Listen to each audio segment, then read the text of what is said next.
Today I'm at the Eumundi Museum, where one of the displays covers historical information on the First Nations people from this area. The information is a collaboration with the Kabi people and the Eumundi Museum. Eumundi is a town on the Sunshine Coast near Noosa. It is part of the Kabi Nation, with the traditional custodians being the Kabi people. The area was not actually named Eumundi until after colonisation. According to one display at the museum, the town was named Eumundi in the late 19th century once the railway to Gympie was created. The original name was Ewa, which was considered too close to Biawa, which was a town a couple of towns to the south. So it was chosen to name the town Eumundi after the Kabi name Eumundi. This was also the name given to a local First Nations hero known for his fighting prowess, who had befriended escaped convicts. The Kabi Nation is large with many different clans. Some of the clans around Eumundi are the Nalbo clan, the Undambi clan, and the Eumundi clan. This is according to the Indigenous Cultural Heritage Research document created by the Sunshine Coast Council and Sunshine Coast Airport, ensuring legislative compliance for the Sunshine Coast Airport. These clans spoke different dialects and had variances in their customs, but shared the same mother language and cultural traditions. Traditionally, the Kabi people harvested different fruits, nuts and vegetables at different times of the year, with individual availability affected by seasons, floods and cyclones. They hunted fish and turtles with spears and nets, as well as collecting and hunting lobsters, oysters, peepees and crabs from the coast, or freshwater yabbies and mussels from the inland rivers. Women climbed trees to catch tree-dwelling mammals and birds and their eggs, while men hunted larger mammals such as kangaroos. Different families had different totems, which they would not eat. These totems were part of the family line and thus considered sacred. Songlines were important to the Kabi people and were passed down through the generations. For Kabi people, they recorded traditional pathways across their land and specific geographical features. This music allowed them to remember where to find food, material, resources, and sacred places. Initiations are an important part of First Nation culture. There is an island off Majimba called Old Woman Island. This is a misnomer, as it should be referred to as initiated woman, not old, as only initiated women could go there.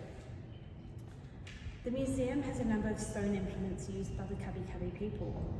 They show flakes of stone, which are pieces broken off and sharpened, used for cutting, carving and scraping.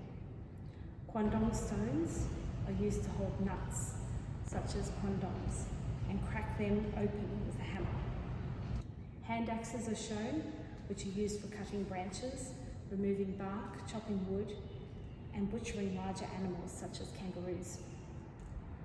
A mullah is a hand tool used for grinding and mixing. The area was known to have the Bunya festivals, and this was where the fruit from the Bunya pine tree would be celebrated, and people from all different areas would come together, have dances, stories, marriage arrangements, discussions on law, settlements of disputes, and trade would occur. This was a huge festival traditionally, and it's in some areas it's been brought back through time in the 21st century to try and bring back some of the ancient Indigenous culture. At this museum, the information about the Bunya Proclamation is particularly interesting.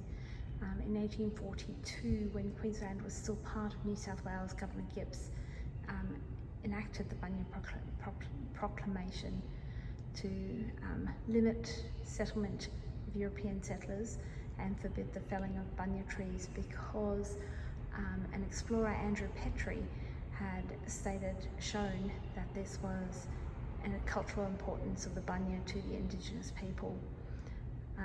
This was repealed in 1859, and a lot of the Kabi people were massacred in the Murdering Creek Massacre sometime around 1864. In the 20th century, many Kabi people were moved to live with other Aboriginal people and were forbidden to speak their own language and practice their own customs and culture.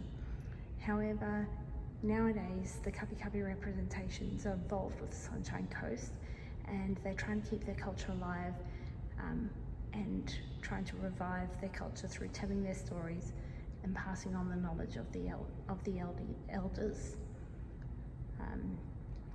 It has been difficult to get in contact with some of the cultural organisations on the Sunshine Coast because of the timing being January. A lot of them were closed over this time of year and don't open up again until February. But a lot of learning has happened, and this has been a very interesting experience.